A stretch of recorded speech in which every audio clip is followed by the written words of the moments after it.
Hey, welcome back to my channel. My name is Misty Smith. I'm a licensed professional counselor in the state of Michigan and telehealth registrant in Florida. I work with adults managing everyday life stressors, anxiety, depression, parenting, relationships, all that kind of stuff. Today I wanted to make a video kind of for my own benefit, but also to potentially help some of y'all with some parenting techniques. I got this idea because of literally the day from hell that I had the other day with my kids. So bear with me as I kind of tell this story. I wanted to throw in some tips and tricks for parents that are struggling to manage kids, certain behaviors, and also to let you know that, quite frankly, as a therapist, I don't always do the right thing either. And this was one of those days where literally just about everything I did and tried was wrong. Do as I say and as I do, like I always tell my clients, and recognize that we make mistakes too. But I figured y'all could learn from my pain. So if you're into that, check out this video. I would love for you to subscribe. And as always, let me know if there's any tips or tricks that you want help with or any other subjects you want to talk about. So let me tell you about this day. So we started okay. My kids decided that they wanted to go outside. And here's the thing, like, my kids are 9 and 10, and they play together really well for the most part, but there are definitely caveats to this. And so let me kind of tell you how this day started. So the first thing that happened was we were outside and I was washing the car, and the kids were just, running around, playing, doing their thing. And I have a pretty good gauge when my little one is starting to get into too much land, overstimulated. For those of you that haven't heard the story, he is adopted out of foster care, comes with a lot of trauma, doesn't always handle certain situations the best, can have some behavioral issues. And so we've kind of learned over the years of having him 3 years what his triggers are, what his cues are. And so anyways, I'm washing the car, doing the thing, right? And all of a sudden, I hear what appears to be World War III going on in my backyard. And all I hear is screaming, "Dude, quit being a jerk, dude! Dude, don't hit me! Don't hit me, dude! Dude, why are you doing this?" Clearly, they don't know each other's names. So anyways, I go there. And when I tell you that they are WWE wrestling in my backyard, hitting, kicking like two little fucking velociraptors going at each other, and I ask them what's wrong, and neither one of them can tell me anything. All they keep saying is, "I don't know, he's just being a jerk." So this kind of brings me to my first tip of the day. Recognize when your kids need a break. So under normal circumstances, all kids bicker. They just do, particularly siblings. But there gets to be a point when it goes from bickering to you just know. You just know that shit's about to throw down, and you can tell. And I was not in tune with it. I was doing my own thing. I was paying attention to the chores that I needed to get done. And I was not in any way, shape, or form looking for the cues, particularly with my younger one. And so he got overstimulated. He got upset. He needed a break, but he can't verbalize that. And so instead, he does what he does, and he attacked his brother. So my first kind of tip of the day is know your kids' cues. When they need a timeout, give them some of that timeout. And look, that in our house, we call it separation time. When my little one, and the big one too, but when my little one gets to a point where I can tell by the way he's interacting, I can tell by the look on his face, that he just needs a break. And so we have separation time, 10 minutes, 20 minutes, 30 minutes. One of them goes to one room, the other one goes to the other, and they lay down or sit down and do something quietly. The idea is to just kind of reset, refuel themselves, get out of that stimulated mode. So again, tip number one, recognize when they need a break and provide it. Now, the second thing that happens, and this wasn't necessarily a that day thing, but it got me thinking about other things that I've done wrong in the past. This next tip is kind of appropriate, probably more so for younger kids, but also kids who have trauma, spectrum disorders, ADHD, any of those things. And I was talking to a client about this the other day, and again, that kind of got me thinking about this. Think about the way that you interact and talk to your kids. And what I mean is, do you put adult language or adult concepts and experiences on kids that haven't had them yet? And I'm going to give you a very concrete example. So one of the things that I think that I often hear people say is clean your room. The problem with that, particularly for little kids or kids that maybe have, sensory or other issues going on, is that they don't necessarily have the capacity to understand what that means. As an adult with, 40 plus years of experience cleaning my room, I know what clean my room means. However, my little kids don't necessarily know that, and it can be an overwhelming task for them. They don't know what that means. They don't know how to do it. They're afraid of displeasing you, and so oftentimes it can lead to meltdowns. It can lead to defiance and refusal. It can lead to crying or emotional dysregulation. And so one of the things that I often talk about, particularly with my clients that have young kids, or again kids with special needs, is use language that they can understand, use very directive language, and model it for them. So instead of saying blanket, go clean your room, maybe you say, can you please pick up your blocks and put them in the bin? Now can you pick up your stuffed animals and put them on the bed? See those dirty clothes over there on the floor? Can you please put them in the clothes hamper? And if they don't know how to do that, or they seem overwhelmed or uncertain, actually do it with them. Model it for them. Maybe they've seen you do it 100 times and they know what you want, or maybe they don't. But we can't expect children, particularly young kids, to have the experiences and the cognitive ability to parcel out what those broad directives mean. And so again, breaking stuff down into chunks. Instead of wash the dishes, maybe it's, can you please get the towel and wipe the plate? Instead of set the table, maybe it's grab four forks and put them at everybody's spot. Again, use language that they can understand and give them specifics. Kids by nature are helpful. They want to please you. They want to help. But if they don't know how, then they can quickly become overstimulated and dysregulated with their emotions. And so, again, giving small directives. I'm also going to say this is also an interesting caveat for parenting communication. I think about my own. I'm totally going to throw my partner under the bus here, but sometimes as adults we need that kind of communication with each other, and so this is kind of a kid tip, but also a partner tip. I don't know about you, but my husband and I speak different languages when it comes to certain types of things, and using my example of clean your room is a really good example of that.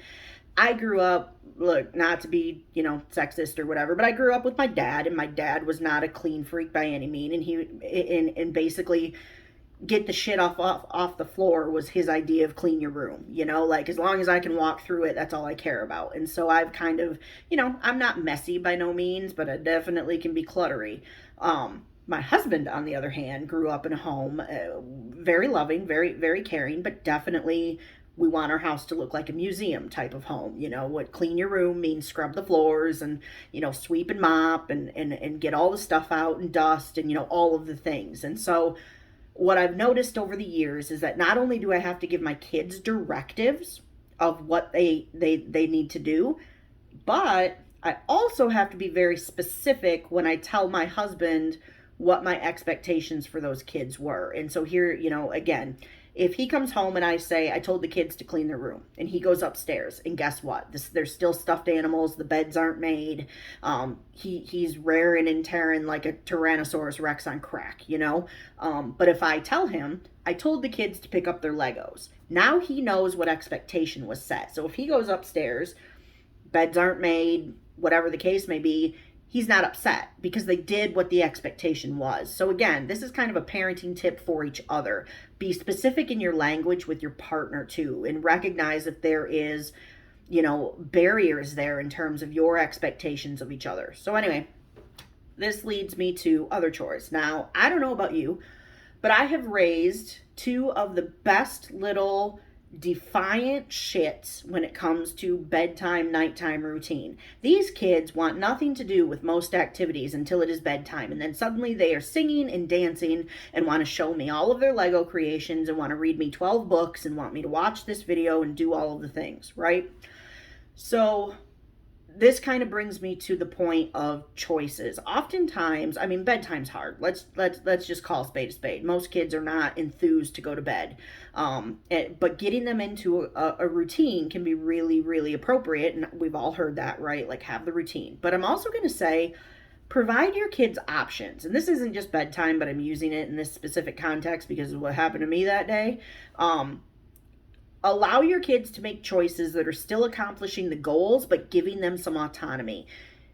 Kids, unfortunately, grow up often being talked at and not talked to. And what I mean by that is, again, go clean your room, go brush your teeth. We're going to have pizza for dinner. We're going to go to grandma's house. They don't get choices, but kids thrive on autonomy and choices. And so oftentimes you might find that you diminish some, maybe not all, but some of the meltdown if you allow them some autonomy over how this is going to go. So instead of saying, go put on your pajamas and brush your teeth, maybe you say, would you like to, wear your dinosaur pajamas or your Pokemon pajamas? Okay, go put them on. Would you like to brush your teeth first or take a bath first? Provide them with choices.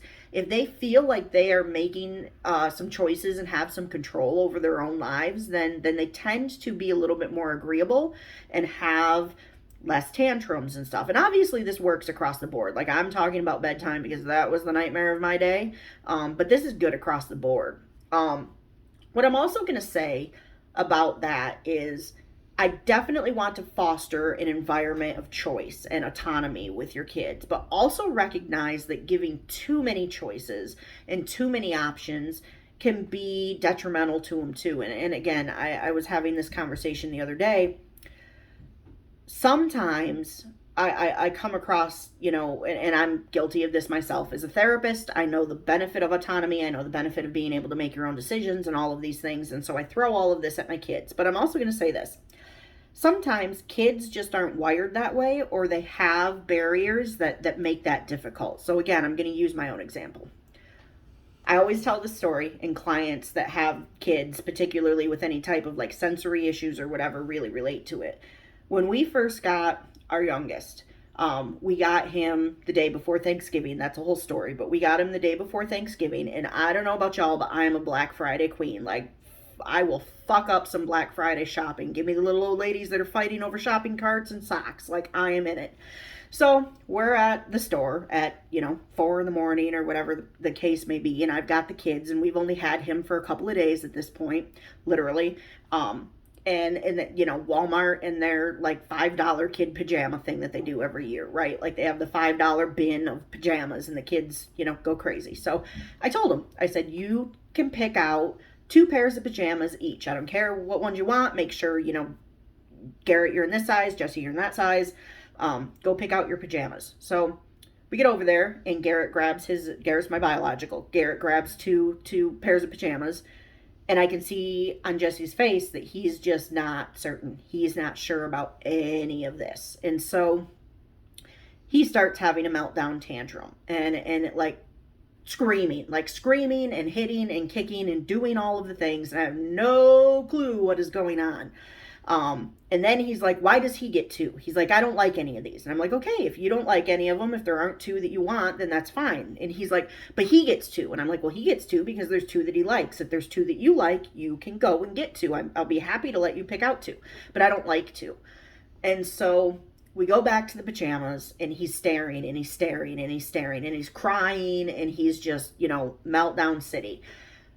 So anyways, eventually I got to the point where I was like, do you want 2 pairs of pajamas? And he's, yes. And I'm like, which ones do you like? And he can't tell me. So finally I just grabbed some. I took the choice away from him. I grabbed some that were in his size, and guess what? He snapped out of it. He snapped out of it so fucking fast. And it was, in that moment that I kind of realized this was a child who had never been given choice. He had always been talked at or around, but never to. There were a lot of things that happened in his life that were not his choice. And he didn't have that capability even at his age. And he had literally just turned 6 a few months earlier. He didn't have the capacity to make choices. That was too much for him. And 3 years later, like, there are still times. There are still times when we'll ask him, like, what do you want for dinner? And you can just see he just freezes. Or, you know, picking out lunch boxes the other day. We've got more lunch boxes than fucking Walmart. And I'm like, which one do you want this year? And his face is just like, I don't know.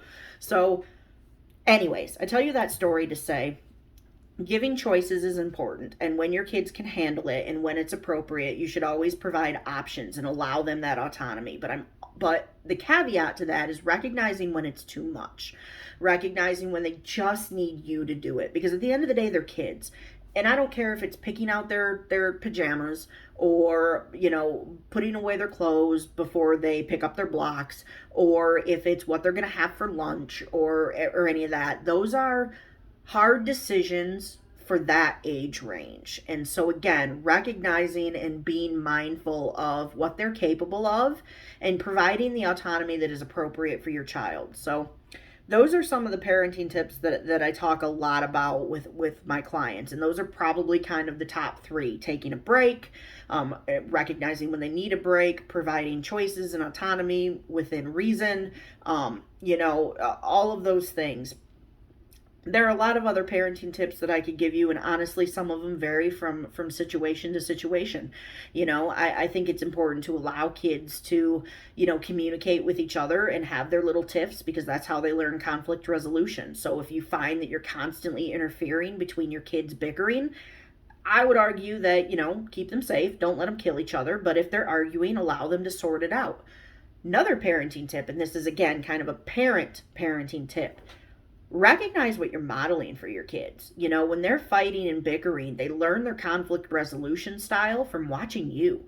And so if you're communicating effectively, if you're using fair fighting techniques, if you are, providing resolution to the problem and using really spot on communication, not throwing below the belt, not calling each other names, obviously no physicality, they're watching that, and it allows them to internalize and understand effective communication, and they by nature become better at conflict resolution. So it's really important for you to model that behavior for them. So again, that's kind of more of a parenting type of thing, but if you're navigating through and you find that your kids are ready to throw down every time there's the slightest disagreement, kind of take a look in house and see if there may be a reason that they're doing that, if there's some modeling there that maybe isn't the greatest. I'm also going to say structure and boundaries. Kids need it, whether they want to admit it or not. Kids do really well with structure and boundaries. Obviously, summertime can kind of be a free-for-all, but keeping bedtime relatively the same, keeping the weekly routine, doing all of the things. Kids do well when they know what is happening next and they kind of have an idea. And while they will absolutely bulk against it, they need that structure and kind of those boundaries to help. So again, I hope that you find some amusement in my interesting day, and I hope that these tips are helpful. I always say, if there's anything that you would like me to speak on, if there's any particular topics that might be of use to you, please do not hesitate to let me know. And I hope that you like and subscribe, and I will see you in my next video.